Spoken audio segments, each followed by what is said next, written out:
a tyrant chosen by the gods to judge the dead. King Minos, a ruler whose name became synonymous with both cruelty and justice. From the depths of a monster-filled labyrinth to the gates of the underworld, his legacy spans 3 millennia. But was Minos a bloodthirsty tyrant, or history's most misunderstood king? To understand Minos, we journey to ancient Crete, home to one of the Bronze Age's most advanced civilizations. According to myth, Minos was the son of Zeus and Europa. The god, transformed into a white bull, carried Europa across the sea to Crete. Before Athens dominated the Mediterranean, Crete ruled the waves. Archaeological evidence from Knossos shows bull imagery everywhere, not just mythology talking. Was Minos real? Some historians believe Minos was a royal title like pharaoh rather than one person. Others suggest he's a composite of several Cretan kings whose reigns blurred in cultural memory. After King Asterian's death, Minos found himself locked in a power struggle with his brothers. To prove his divine right to rule, he promised to sacrifice whatever appeared from the sea to Poseidon. The god sent a magnificent white bull. Here's where Minos made his fatal mistake, keeping the bull for himself and substituting an inferior animal. He thought he'd outsmarted the gods. He was wrong. Poseidon's revenge was terrible. He cursed Queen Pasiphae with an unnatural passion for the white bull. From this union was born the Minotaur, half-man, half-bull, a flesh-eating monster. Many scholars believe the Minotaur symbolizes something else, perhaps Cretan bull-leaping rituals that appeared deadly to outsiders, or earthquakes that devoured cities. Ashamed, Minos commissioned Daedalus to build an elaborate labyrinth beneath his palace, so complex that escape was impossible. Here, Minos imprisoned the Minotaur, hiding his family's shame. When Minos' son Androgeus was murdered in Athens, Minos launched a military campaign against the city. After consulting the Oracle of Delphi, the Athenians agreed to Minos' demand. Every 9 years, 7 young men and 7 young women would be sent as tribute, cast into the labyrinth to be devoured by the Minotaur. Here we see Minos at his most tyrannical, inflicting generational suffering on his enemies, feeding innocent youth to a monster of his own family's making. Enter Theseus, son of Athens' king. Determined to end his city's suffering, he volunteered as tribute, vowing to slay the Minotaur. What Minos didn't anticipate was his own daughter, Ariadne, falling in love with the Athenian prince. With her help, a sword and a ball of thread, Theseus navigated the labyrinth, killed the Minotaur, and freed the Athenian youths. This myth has all the elements of a modern blockbuster: forbidden love, an impossible mission, an underdog hero, and family drama. No wonder it survived for thousands of years. Enraged by Daedalus's role in Theseus's escape, Minos imprisoned the inventor and his son Icarus. Using his genius, Daedalus crafted wings for their escape. While Daedalus reached Sicily safely, Icarus flew too close to the sun and plummeted to his death.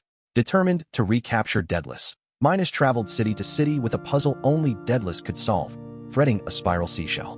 When Daedalus solved it in Sicily, Minos demanded his surrender, but he'd pushed too far. The daughters of King Cocalus killed Minos while he bathed.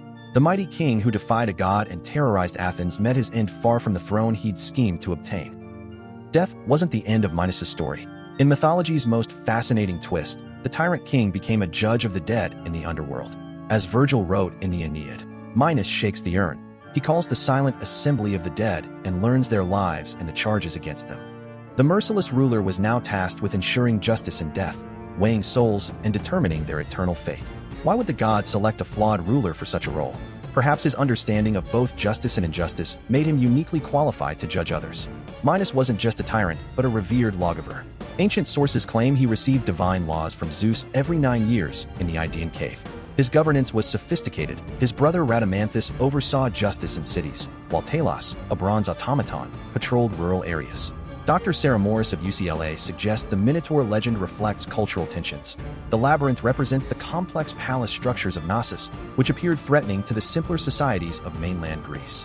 From a psychological perspective, the Minotaur embodies Minos' shadow self, the monstrous consequences of pride, literally hidden in darkness. Even in modern media like the game Ultra Kill, Minos appears as the judge of hell. Ah, free at last.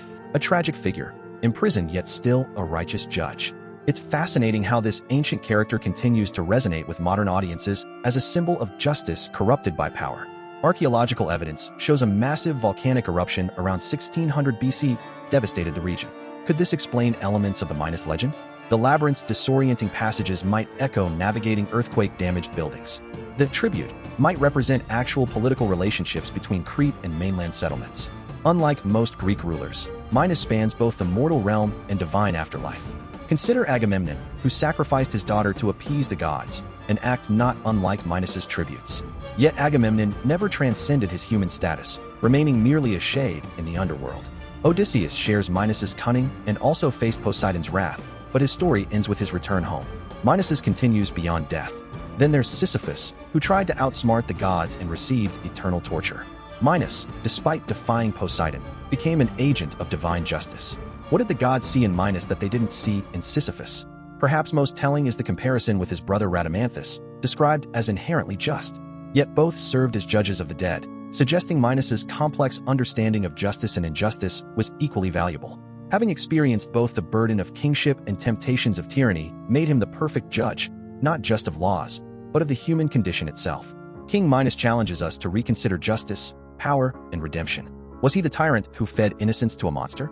Or the wise judge chosen by gods to determine the fate of souls? Perhaps he was both, a reminder that humans are capable of terrible cruelty and profound wisdom. His myth endures because it speaks to truths we recognize.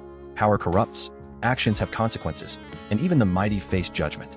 If you were to stand before Minos in the underworld, how would he judge your soul? So what do you think? Villain or misunderstood ruler? Let me know in the comments, and don't forget to subscribe for more mythological deep dives. Until next time, remember, even kings must answer for their deeds in the end.